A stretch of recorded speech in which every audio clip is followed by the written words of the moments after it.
Sans plus attendre, commençons cette vidéo van tour. Alors, premièrement, bienvenue chez moi, bienvenue dans mon antre, mon lieu de vie principal, où ici, j'ai passé les derniers mois qui viennent de s'écouler, voire quasiment la totalité de cette dernière année. Dans cette vidéo, je vais pas refaire un van tour complet, car je l'ai fait il y a un an. Je t'invite d'ailleurs à aller voir cette vidéo si tu l'as pas encore vue, si tu découvres la chaîne, où je te présentais le véhicule à l'état brut, vraiment comment je l'ai acheté. Ici, je vais faire le point sur ce qui a été ajouté, ce que je dois encore faire, ce que je ferais différemment si je devais réaménager un van demain en recommençant de zéro. Et surtout, je vais te partager un retour d'expérience après avoir utilisé tout ce que je vais te présenter. Je vais commencer directement ici, on va essayer de faire les choses dans l'ordre avec ce coin cuisine.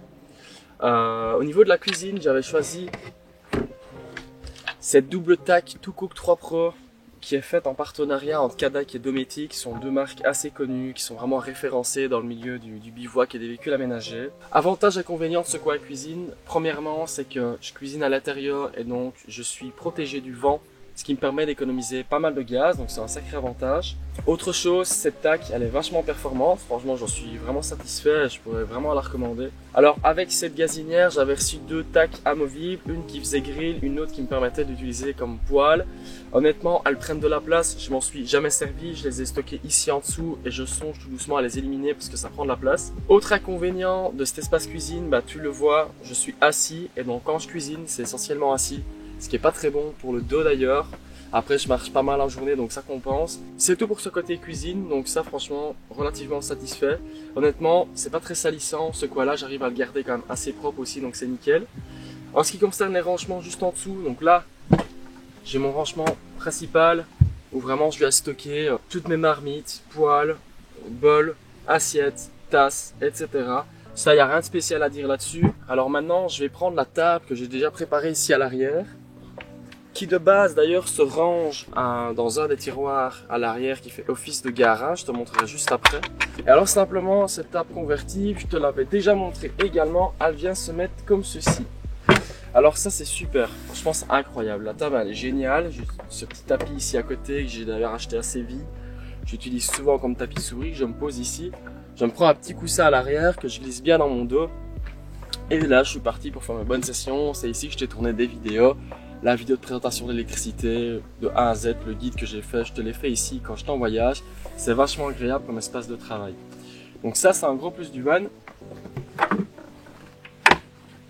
Alors, de ce côté-ci, tu peux le voir, dans les ajouts qu'il y a eu, j'ai mis pas mal de décorations. J'ai ressenti le besoin quand j'étais au Portugal après un mois de voyage d'ajouter un peu de vie, donc j'ai fait un petit tour chez Ikea.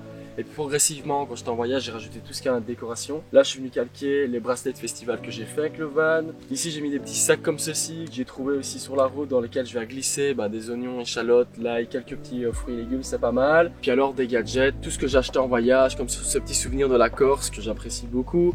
La pression en Corse, il vaut mieux la boire que la subir, c'est une petite private joke. Puis j'ai passé pas mal de temps là-bas avec des saisonniers où j'ai fait un petit peu la fête aussi, donc c'est sympa. Ça, c'est pour l'aspect cuisine, espace de travail. Je vais passer sur le côté électricité, du coup, qui est juste en face. Alors ici, c'est probablement un des endroits que j'aime le plus et que j'ai le plus développé au terme de mon parcours avec mon van aménagé. Ce coin ici où j'ai mis ce rail à épices, je trouve que ça rajoute vraiment un cachet décoratif incroyable. Des petits souvenirs que j'ai ramenés d'Asie, que j'ai exposés, etc. J'ai ensuite en dessous mes prises, donc là je peux venir ici brancher deux USB. Donc c'est l'USB classique, j'ai pas d'USB-C. C'est vrai que malheureusement, progressivement les prises ont tendance à évoluer vers ça. Donc si je devais la réinstaller demain, je veillerais à justement faire en sorte qu'il y ait une USB-C. J'ai également un allume-cigare, ça honnêtement je m'en sers pas du tout. Mais bon, ça peut toujours servir. En dessous, j'ai encore cette assise, donc je peux te montrer. On peut clairement se mettre, je te l'avais déjà dit, l'un en face de l'autre. On l'a exploité, je me souviens que j'ai un copain qui était venu me rejoindre et il se mettait ici le soir avec sa table de mixage en face sur le lit. Et moi j'étais posé là-bas, donc on peut aussi exploiter cette place. Même si honnêtement, je vais pas te mentir, je m'y assieds très peu. Donc peut-être qu'à refaire, j'aurais fait autre chose de cet espace. Déjà, si ça tenait qu'à moi, j'aurais préféré avoir un van dans lequel l'accès à l'avant et l'arrière soit totalement communicatif avec des sièges qui se tournent, histoire de gagner un petit peu de place. Ici en dessous, j'ai toute mon installation électrique. Je vais pas te la détailler parce que j'ai fait une vidéo totalement dédiée, je t'invite à aller la regarder. Mais ce qui est bien, c'est que j'ai ici l'accès à ce qui se trouve en dessous. Et donc je peux directement aller régler ce qui se passe là-bas. J'ai la batterie, j'ai tous les composants, les accessoires, tout est centralisé. Et j'ai encore quelques trucs à l'avant où quand je vais par derrière le siège, je peux avoir accès au panneau de fusil et je peux venir rajouter facilement des éléments lorsque je le souhaite. C'est d'ailleurs ce que j'ai fait avec cet évier quand je suis rentré en Andalousie et que j'ai tenté d'ajouter une résistance pour chauffer l'eau qui se trouve dans ces bidons. Et donc ici justement en dessous, j'ai ces fameux bidons d'eau claire et d'eau grise, donc j'ai 2 fois 15 litres. C'est quelque chose que j'avais également fait avant mon départ et que je t'ai jamais montré. J'ai ma petite pompe à eau qui me permet d'avoir l'eau qui atteint mon robinet. Ce petit coin, je l'ai vraiment bien ménagé en ajoutant quelques décorations que je suis venu patcher avec du scotch double face ou des petits scratchs. Donc ça, ce qui est bien, c'est que tout ça, ça tient bien, ça bouge pas quand je roule. C'est un bon petit tips que je peux te donner. Alors pareil, avantage, inconvénient de ce coin évier, déjà je suis super satisfait d'avoir un évier comme ceci dans un van comme le mien parce que la plupart des gens que j'ai rencontrés, ils n'ont pas d'évier assis à l'intérieur. En tout cas dans des petits véhicules comme ceci. L'inconvénient maintenant, c'est que l'évier il reste quand même fort petit. Tu le vois en fait, c'est un bac à glace dans lequel on est venu faire un trou pour ajouter l'évacuation. Et honnêtement, faire une vaisselle là-dedans, ça reste quand même assez galère, surtout quand tu dois commencer à laver des poêles, etc. Donc ça m'arrivait aussi fréquemment de faire la vaisselle à l'extérieur avec la petite douche Décathlon et de pas utiliser cet évier. Maintenant, je suis bien content de l'avoir le soir quand je dois me brosser les dents à 11h minuit et que j'ai pas envie de sortir ou pour me laver les mains, etc. et que j'ai pas envie d'aller à l'extérieur. Autre chose, c'est ces 2 bidons. J'ai vraiment une facilité d'évacuation pour les remplir, etc. C'est hyper facile. J'ai ajouté la petite résistance 50 watts. Donc je viens simplement la lancer avec un petit interrupteur on-off ici à l'arrière. Je dois encore faire un trou à côté de mes USB pour venir le rajouter parce que là je l'ai laissé de manière un peu bancale à gauche à droite. Très honnêtement, je ne sais pas encore te donner de feedback sur l'efficacité de ces résistances que j'utilise, qui est directement plongée dans l'eau pour venir chauffer l'eau, étant donné que j'en ai pas encore vraiment eu besoin jusqu'à présent. Donc là, une fois en septembre-octobre, quand je vais réutiliser le van, je serai curieux de voir ce que ça va donner et si ça peut réellement chauffer l'eau, quitte à atteindre une température un peu tempérée, voire tiède, que ce soit pour faire une petite toilette ou autre. Dans les améliorations que j'ai à faire, il faut aussi que je vienne protéger tous les câbles électriques que j'ai ramenés à mon compteur. Ça, je l'ai pas encore fait. J'ai un peu de jeu. Des fois, j'ai des câbles qui se détachent, donc c'est pas l'idéal pour tout ce qui est court-circuit. Et même s'il y a l'eau qui fuite, ça peut être dangereux. Donc, je pense que je vais rajouter une gaine ou un genre de tuyau en fait qui va partir d'ici en dessous où j'ai tous mes câbles et qui va jusqu'à l'avant au compartiment électrique. C'est tout pour ce coin évier. Alors comme tu vois, j'ai rajouté quelques trucs, cette poubelle qui est franchement très utile, les crochets à essuie que j'adore aussi, cette carte de l'Europe sur laquelle il faut encore que j'ajoute des poinçons où je suis allé. Dans les dernières choses dont je peux te parler, ici à l'avant, j'ai aussi ces tentures, c'est les sols que j'ai fait en blanc, simplement parce que sur du plus long terme, je m'étais peut-être dit que je viendrais raccrocher un projecteur à l'arrière qui me permettrait enfin de projeter directement sur ces tentures blanches.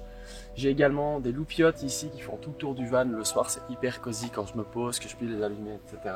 J'ai cette caméra aussi que j'ai ajoutée ici dans le coin. Alors, l'idée de base, c'était de pouvoir avoir un retour vidéo connecté avec mon téléphone. Une caméra qui se met également à sonner dans le cas où il y a une intrusion. Parce que si tu voyages un peu en véhicule aménagé, tu le sais et ça, il faut y faire attention. Il y a énormément de vannes qui se font vider, cambrioler, donc toujours faire attention où tu vas t'installer, où tu vas laisser ton véhicule, surtout quand tu vas dans les grosses villes. Sur Park4Night, il y a énormément de commentaires négatifs avec des retours de mauvaises expériences. Donc moi, c'était essentiellement pour me protéger. Maintenant, je ne suis pas convaincu de celle-là, donc je ne me permettrai pas de te la présenter et je pense que je vais la changer. Et si je le fais, je ferai peut-être une vidéo dédiée sur le sujet d'ailleurs. Alors, on va revenir un petit peu maintenant sur cet espace banquette et je vais plutôt te parler de l'aspect rangement qui est en dessous et ce que ça donne lorsque je le convertis en lit. Alors premièrement, cet espace de rangement, je le trouve vraiment très pratique parce que je peux le bloquer ici et faire ce que j'ai à faire dedans sans être embêté. C'est un petit peu mon espace débarras, c'est là que je stocke pas mal de choses, que je range les choses que j'utilise le moins souvent, mon matos vidéo, mes chaussures de randonnée, quelques denrées, etc. Alors concrètement, qu'est-ce que j'y mets d'autre? De gauche à droite, ici on a la toilette sèche de marque Trobolo, j'ai fait une vidéo dédiée sur le sujet. Je remercie d'ailleurs, c'est une marque avec laquelle j'ai collaboré. Ça a complètement changé ma vie en véhicule aménagé. Au départ, je voulais pas de toilette, mais honnêtement, j'ai vite compris que c'était une galère en fait de gérer la logistique, de toujours anticiper quand elle allait aux toilettes, etc. Et puis même, il y a certaines fois où sur des spots, le soir, je devais sortir à 11h minuit, aller trouver un endroit quand il fait noir dans la nature, ce qui peut aussi alimenter ton sentiment d'insécurité. J'en suis très satisfait, honnêtement, c'est vraiment une toilette que je recommande, elle est très pratique, très petite, ça rentre parfaitement dans cet espace. Et ça, c'est vraiment un gros avantage, mais également un inconvénient, c'est que cet espace de rangement, je le trouve pas assez haut en fait. Et le problème que j'ai, c'est que j'ai pas pu venir y ranger mon frigo.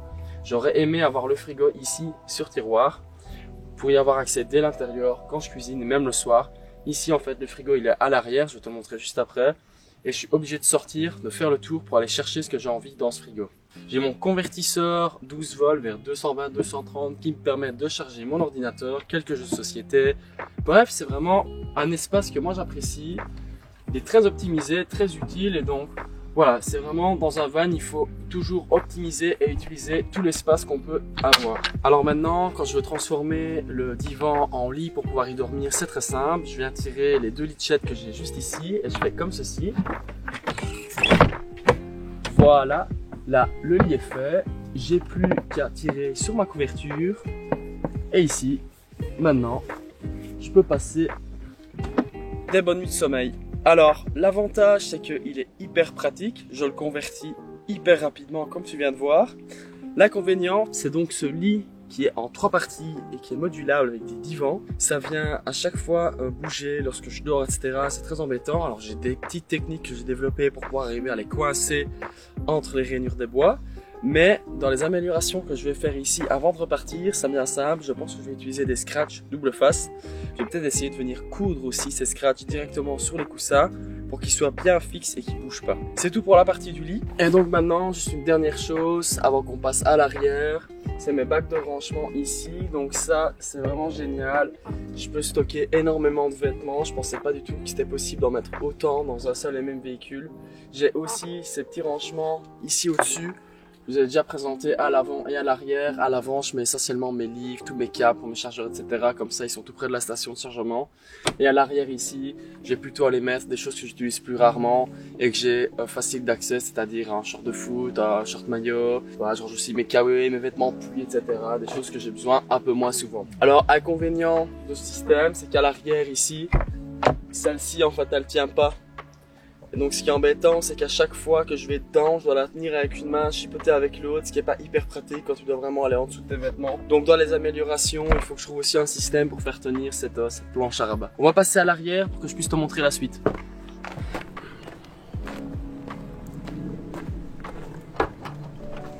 Et donc à l'arrière, c'est très simple. Quand j'arrive, en fait, j'abaisse cette banquette qui fait également assise et j'ai 2 grands tiroirs et une caissette de rangement. Alors de la droite à la gauche, dans celui-ci, on a le frigo avec les cales, un petit peu des outils, donc de l'outillage, ça sert toujours en avoir. Je vais te parler aussi du frigo, je l'avais testé, on me l'a prêté, j'ai eu un coup de cœur dessus donc j'ai acheté exactement le même. Il est branché sur mon installation 12 volts, il tourne 24/24, honnêtement il consomme quasiment rien. Là il est encore à 2 degrés donc ça refroidit parfaitement mes aliments, mes boissons, etc. Moi c'est un frigo de 36 litres donc c'est largement suffisant. Honnêtement j'arrive à tenir entre 4 à 6 jours quand je vais faire des courses. C'est un frigo de la marque Vevor. D'ailleurs, j'organise un concours actuellement sur ma page Instagram où je te fais gagner le même frigo, mais au lieu d'être en 36 litres, c'est en 22 litres, donc il est un petit peu plus petit. C'est une marque avec laquelle je signe à 2 mains, je suis totalement convaincu et je suis absolument pas rémunéré ou quoi que ce soit pour en faire leur publicité.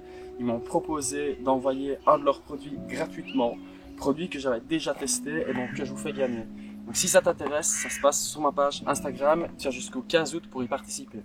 Dans le tiroir de gauche, on est un peu sur la partie garage. C'est également ici que se trouve en fait la table que je vais utiliser à l'avant. Et donc ça, c'est un gros avantage, c'est que je peux la ranger très facilement. L'inconvénient, c'est qu'il faut également que je sorte pour venir la chercher. Et donc la plupart du temps, je la laissais ici en fait, sur mon lit. Parce que simplement quand j'étais à l'intérieur, je la passais à l'avant. Et alors pendant la nuit, lorsque je m'en servais pas, je la déposais au pied de mon lit pour pouvoir la réutiliser le lendemain. Bref, quand je voyage moi, je la laisse évidemment ici. Alors ça, il faut que je t'en parle. Je vais te présenter après la galerie de toit, je vais te faire un retour là-dessus. Le rideau ici, honnêtement, je m'en suis jamais servi. Au début, je pensais vraiment que ça allait être une révolution, que j'allais le sortir fréquemment pour pouvoir être à l'abri des regards, etc. La plupart du temps, quand je suis seul, je me lave à l'extérieur sans tenir compte du regard des autres. Et quand il y a du monde sur le spot, voilà, j'essaye de faire ça à un moment donné où il n'y a pas trop de monde ou quoi que ce soit. Je reste en sous-vêtements ou alors je mets un maillot, je suis souvent en bord de plage ou quoi que ce soit. Donc je m'en sers pas du tout. Et c'est pas non plus en ville que tu vas prendre ta douche de cette façon-là et que tu vas commencer à sortir de toute façon ton rideau de douche. Donc ça à refaire, voilà, je l'ai, mais je suis pas certain que je l'aurais mis. Dernière chose ici à l'intérieur du véhicule, c'est cette caissette qui prend toute la longueur du van. Ça c'est incroyable, c'est là que je range mes chaises de camping, ma table. Et honnêtement, si je pars à la montagne en hiver, je pourrais venir y ranger des bâtons et des skis, donc c'est super. J'ai également accès à mes affaires par l'arrière, donc je peux prendre mes vêtements de ce côté-ci. Je le fais très rarement pour être honnête. Là, j'ai mon petit coin juste à côté de la douche, c'est bien avec mon miroir où je peux me raser et tout, c'est vraiment génial. Ce moustiquaire qui est prévu exactement pour être adapté à la taille de l'ouverture d'un Peugeot Expert, donc ça c'est incroyable. Il faut d'ailleurs que je trouve un similaire pour mettre sur la porte latérale. C'est une des améliorations que je dois absolument faire, c'est quelque chose auquel on pense pas spécialement, mais les moustiques c'est un gros problème quand tu voyages en van. Donc ça, moustiquaire, c'est une nécessité et je vais d'office ajouter un sur la porte latérale. Alors pour terminer avec l'extérieur, je vais te parler de mon système de douche. Rien de révolutionnaire, je me suis inspiré de la vidéo des Mariole Trotters et du système qui a été reproduit par Thomas Massa et bien d'autres sur YouTube depuis plusieurs années. Alors le système il est simple, de base on utilise un tuyau en PVC qu'on vient peindre en noir et lorsque le soleil en fait tape dessus, ça va venir faire chauffer l'eau qui est à l'intérieur. Moi de mon côté, j'ai utilisé du Geberit, c'est un matériau un peu plus résistant et qui était déjà noir de base. J'ai également fait une vidéo sur le sujet si ça t'intéresse. Comment est-ce que ça fonctionne? On vient simplement brancher un tuyau comme ceci. On utilise avec une petite valve de compression un petit compresseur comme celui-là. Je te mettrai également l'équipement dans la description si ça t'intéresse. On injecte de la pression et puis alors après on peut simplement prendre sa douche. Alors ce système, je suis partagé, je vais être totalement clair avec toi. À refaire, je suis pas certain que je le ferai. La question que tu dois te poser, c'est quand est-ce que tu vas voyager. Si tu pars essentiellement en été, quand il fait vraiment très chaud, alors ce système il est parfait. Ton eau elle va chauffer, tu vas pouvoir prendre des douches vraiment chaudes et c'est très agréable. Si comme moi, tu vas des fois voyager octobre, novembre, décembre, où les températures elles sont un peu plus fraîches, où il n'y a pas réellement de soleil, tu vas pas pouvoir utiliser ce système parce que ton eau de toute façon ne va pas chauffer. Dans ce cas, je te conseillerais plutôt d'utiliser la douche solaire de chez Decathlon. J'utilisais les deux en parallèle et ça m'a largement suffi. Tu peux directement la mettre au soleil ou alors faire chauffer une casserole d'eau chaude, la mettre dans ta douche et tu peux te doucher. Alors que ce système-là, un inconvénient par exemple, si je suis penché un peu vers l'avant, même si j'injecte de la pression, ça va pas fonctionner.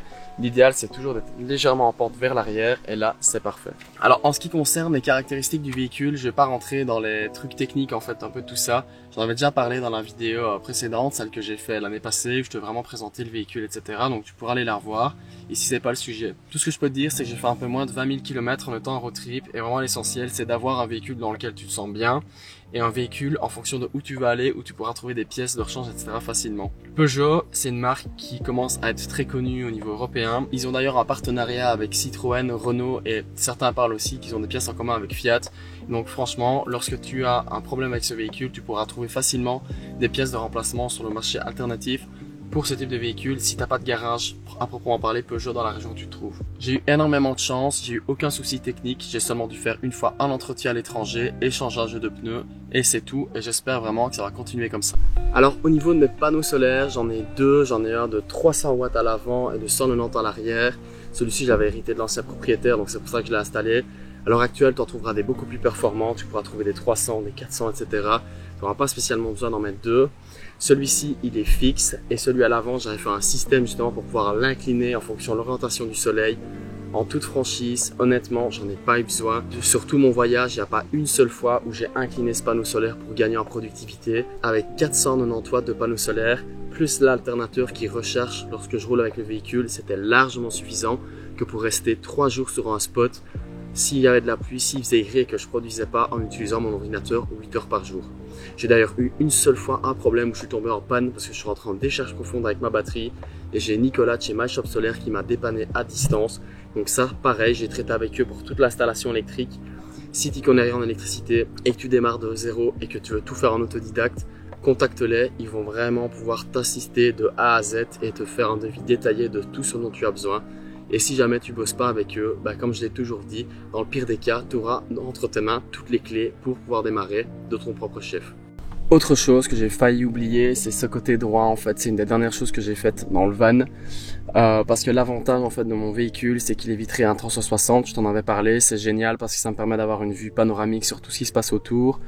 Ça me permet également d'avoir davantage de luminosité qui rentre dans le van, mais d'un autre côté, son inconvénient, c'est que ça chauffe pas mal en fait. Donc j'avais fait faire cette tenture avec ma tante et ma grand-mère qui me permettent en fait déjà de me protéger du froid et également de la chaleur et de la lumière quand il y a trop de soleil. J'avais également remis de la feutrine partout ici, sur toute la carrosserie. J'avais rajouté cette petite décoration et ce modem Wi-Fi que je conseille fortement, que j'ai utilisé avec des cartes 4G que je venais mettre simplement dedans.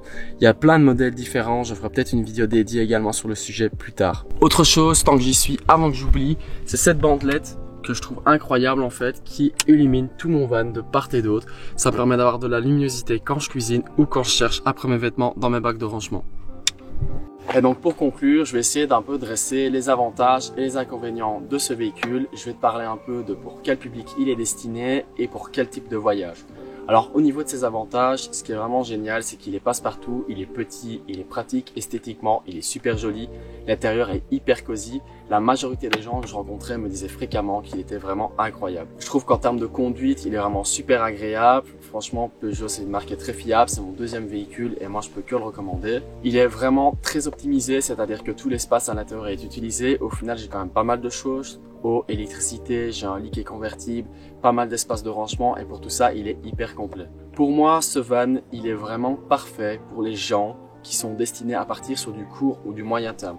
C'est-à-dire que si à l'heure actuelle, tu es déjà lancé dans la vie et tu te faut un véhicule secondaire de loisirs pour pouvoir partir durant tes congés, tes week-ends ou tes vacances, seul ou accompagné, il est parfait. Par contre, si tu veux voyager sur du plus long terme comme moi je l'ai fait, ça peut être très challengeant et ça devient vite compliqué. Pourquoi? Parce que ces inconvénients, c'est d'une part, c'est un véhicule en fait dans lequel tu peux pas tenir debout. Et ça peut vite être contraignant, ça peut te faire pas mal de douleurs au dos. Et l'air de rien, si un jour il fait mauvais, bah tu restes dans ton véhicule, tu passes ta journée assis ou couché, tu peux pas trop te mettre debout. Et ça, c'est un gros désavantage selon moi. Et d'autre part, un gros point noir de ce véhicule, c'est qu'il n'y a pas la douche à l'intérieur. Et donc, quand tu voyages sur du long terme, toujours devoir trouver des endroits pour te laver à l'extérieur, ça peut être compliqué, surtout si tu dépends des saisons. Et c'est une bonne transition pour venir sur le dernier point, qui est que dans ce van-ci, mais ça c'est quelque chose que je vais pouvoir résoudre, j'ai pas de chauffage.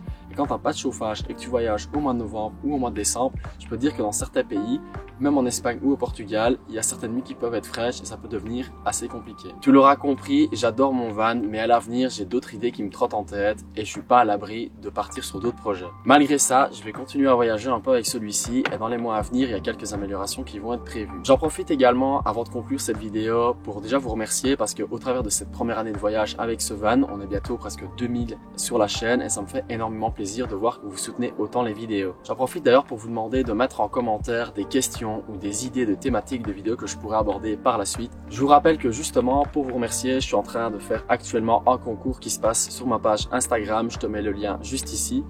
Tu peux y participer jusqu'au 15 août pour gagner un frigo de la marque Vevor de capacité de 22 litres dont sa valeur s'élève à 220 €. Je remercie Vevor également de mettre à disposition ce frigo qui va me permettre de faire un heureux parmi vous. Et si tu fais pas partie des gagnants, tu pourras quand même trouver en commentaire la liste de leurs produits et j'ai d'ailleurs réussi à négocier avec eux un code de réduction de 10%.